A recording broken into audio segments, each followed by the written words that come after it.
Hello, my name is Tony Liu, and I'm the founder of Focus Law. Today, I will talk to you about how to protect yourself from bad clients, because at the end of the day, not all clients are good and ideal.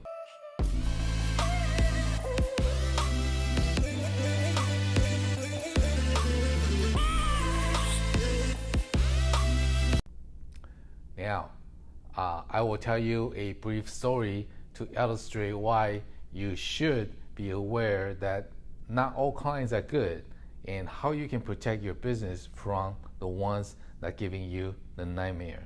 Now, during the pandemic, a very famous store, Walmart to be specific, bought a product in large amount of quantity without realizing that these products were not legally registered here in the United States with Environmental Protection Agency.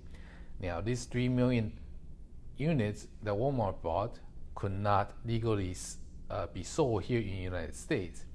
So Walmart offered different warehousing companies to take possession for a short period of time until they could resell it.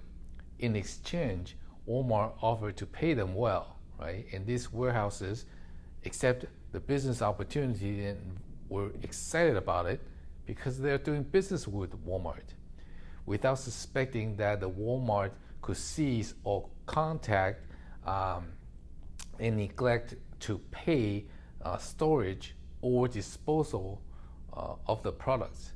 If you want to know more about the case, I will leave a link below. You can read up for all the details. Now, this kind of problem happens in all kind of industry, and we are all very likely to have a bad client at least once during our business journey. So make sure that you reduce your possibility of having bad clients with these 3 tips. One is you need to screen your clients. Not all clients will be a good fit for all businesses. Make sure you can provide value to your clients and have them return the value back to you. Now, this is how to do it. Make a list of must-have characters of your ideal clients. This list should not be extensive and should be only 3 to 4 items. Okay, the 3 or 4 characteristics of your ideal clients. It would be like this, right? My ideal clients will not negotiate as to the value of my services or products that I'm selling. Or my ideal client will cooperate and committed to the deadline to turn over certain documents that I'm requested. Make sure you list the preferred characteristics, and these characteristics will help you to distinguish between the ideal clients and the clients that may not be so ideal and need extra hand holding. Okay. Number 2 is get everything on paper, in writing. Sometimes a business needs to have agreements before it starts to work. Example of this are the warehouse stories that I told you before. If you are working with intellectual property and entering a business partnership, you need to have an agreement in writing. And the next tip is to considering cutting the tie. Don't be afraid to walk away from a relationship that doesn't work. Sometimes, no matter how hard you try, the relationship simply will not work.